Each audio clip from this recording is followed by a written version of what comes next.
It's Wednesday, June 12th, 2024, and I'm Dave Sobel. Let's go deep on Apple's WWDC with 3 things to know today. All the relevant announcements from the event, a look at Apple's private cloud compute, and Apple's AI framework and what providers can learn. This is the business of tech. I don't rush to break a story because I hope the value I bring is analysis. I'm glad I waited to review the major announcements around Apple's WWDC because most interesting details were not in the headlines. So let's hit the big ones then. I'll highlight the ones I noticed. So for a summary, Apple's WWDC 2024 keynote featured the introduction of Apple Intelligence, an AI system for iPhone, iPad, and the Mac. Siri also received significant AI upgrades and integration with OpenAI's ChatGPT. Other highlights include new AI features in Mail, Messages, Photos, and more, a more customizable control center in iOS 18, RCS support for iPhone, and a new Passwords app. iPadOS 18 adds a calculator app with Apple Pencil support, macOS 15 allows iPhone to be mirrored to the Mac, and watchOS 11 brings new features like Automatic Widget Edition and the Vitals app. visionOS 2 introduces spatial photos and an ultra-wide Mac display. AirPods Pro gets Siri interactions and voice isolation. Now, Apple Intelligence is positioned as AI for the rest of us, a kindler and gentler version of AI that powers useful features like prioritizing notifications. Unlike other AI demonstrations, Apple's presentation was practical and familiar. Apple Intelligence can perform simple functions like pulling up flight details or helping revise emails. It can also sort emails, prioritize notifications, and enable a reduce notifications mode. It can also be used in image generation. Apple Intelligence can retrieve and analyze relevant data from across your apps and reference the content on your screen. It can understand personal information and context, such as recognizing family members and event details and predicting traffic for route planning. Apple has announced AI additions to its Xcode development environment, aiming to increase the productivity of programmers. The AI features can undertake small and tedious coding tasks, including incorporating AI-powered features into developer apps and adding generative intelligence for code completion in the Swift language. And a small note, the largest cheer at the event went up to the release of a calculator app for the iPad as part of iPadOS 18. The app does support Apple Pencil and includes a feature called Math Notes for solving handwritten math problems. iPadOS 18 also includes Smart Script for improved handwriting legibility and personalization updates from iOS 18. Now, why do we care? People love that calculator. I did want to call out that Password app, as there will be a new player in password management that users may quickly migrate to. Now, there's lots of feature stuff. There's a lot I'm interested in. That said, we care because Apple's AI strategy bakes the technology right into the operating system, and this fall it will be on all Macs with Apple Silicon. Between that and Copilot, the technology will soon be available to many of your customers. Ask yourself, are you ready? Are your customers ready? And if not, what are you going to do about it? Trinity Cyber offers MSPs a revolutionary new capability to grow your business and improve your margins. Trinity Cyber is the solution to an industry overly dependent on detective controls and over-optimized for incident response. It's time to go from reactive to proactive defense. Here's what Wayne Porter, owner of MSP Allegheny Computer Services, has to say. With previous advanced threat protection software or intrusion prevention systems, our only options were block and alert. But with Trinity, we can remove, we can modify, we can replace. And that's really what makes Trinity so unique. Help your customers improve security, save time, and enjoy a higher service level. Visit trinitycyber.com/MSP4 to learn about their discounted MSP pricing options.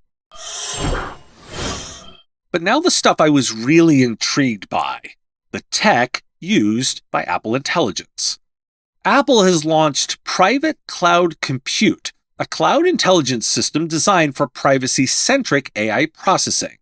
PCC offers advanced security architecture and stateless computation to ensure data privacy.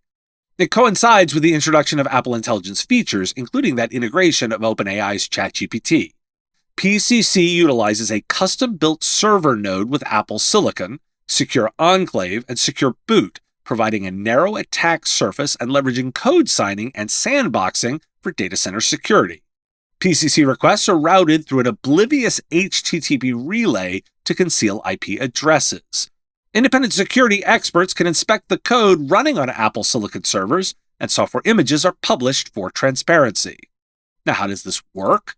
From the keynote, quote, "When you make a request, Apple Intelligence analyzes whether it can be processed on device. If it needs greater computational capacity, it can draw on private cloud compute and send only the data that's relevant to your task to be processed on Apple Silicon servers. Your data is never stored or made accessible to Apple. It's used exclusively to fulfill your request. And just like your iPhone, independent experts can inspect the code that runs on the servers to verify this privacy promise. In fact, private cloud compute cryptographically ensures your iPhone, iPad, and Mac will refuse to talk to a server unless its software has been publicly logged for inspection." End quote. If you want to go deep here, MIT Technology Review has a solid look at the technology, and the Register talks about the servers themselves, those custom servers built on Apple Silicon. Now, why do we care? And here's where things get particularly interesting. This architecture is what all the money buys you, a thoughtful solution built around privacy. Of course, it's sensible to wait for a full security analysis, but just the overview shows the difference in approach from Microsoft, OpenAI, and Google.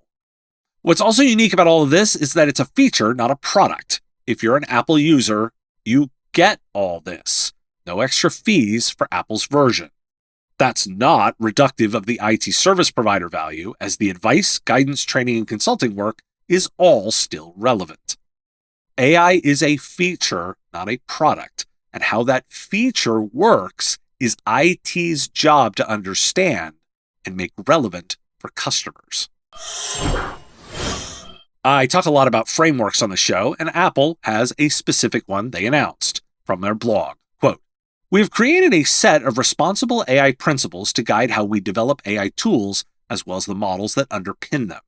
1. Empower users with intelligent tools. We identify areas where AI can be used responsibly to create tools for addressing specific user needs. We respect how our users choose to use these tools to accomplish their goals. 2. Represent our users. We build deeply personal products with the goal of representing users around the globe authentically. We work continuously to avoid perpetuating stereotypes and systematic biases across our AI tools and models. 3. Design with care. We take precautions at every stage of our process, including design, model training, feature development, and quality evaluation, to identify how our AI tools may be misused or lead to potential harm. We will continuously and proactively improve our AI tools with the help of user feedback. And 4, protect privacy. We protect our users' privacy with powerful on-device processing and groundbreaking infrastructure like private cloud compute. We do not use our users' personal, private, and data or user interactions when training our foundation models." Why do we care? Apple's created a pretty high standard for privacy around AI, and then finally showing transparency on their approach. I highlight this as a case study for use with customers. There's a ton of work with here. This is the beginning work for a successful implementation, and what providers should be working on now. On the live show today, Seth Robinson from CompTIA and I talked about how to do it. That'll drop on the podcast feed on the weekend. Thanks for listening. Today is National Loving Day. How could I not spread such a positive one? Have a question you want answered? We do take those listener questions. Send them in to question@mspradio.com. I answer listener questions live each week on the Wednesday live show. We're off next week, but send it in. It'll get in the week after that. If you got a comment or a thought on a story, put it in the comments if you're on YouTube, or reach out to LinkedIn if you're listening to the podcast. I will talk to you again tomorrow. The Business of Tech is written and produced by me, Dave Sobel, under ethics guidelines posted at businessof.tech. If you like the content, please make sure to hit that like button, follow, or subscribe. It's free and easy, and the best way to support the show and help us grow. You can also check out our Patreon, where you can join the Business of Tech community at patreon.com/MSP Radio. Or buy our Why Do We Care merch at businessof.tech. Finally, if you're interested in advertising on the show, visit mspradio.com/engage. Once again, thanks for listening to me, and I will talk to you again on our next episode of The Business of Tech. Part of the MSP Radio Network.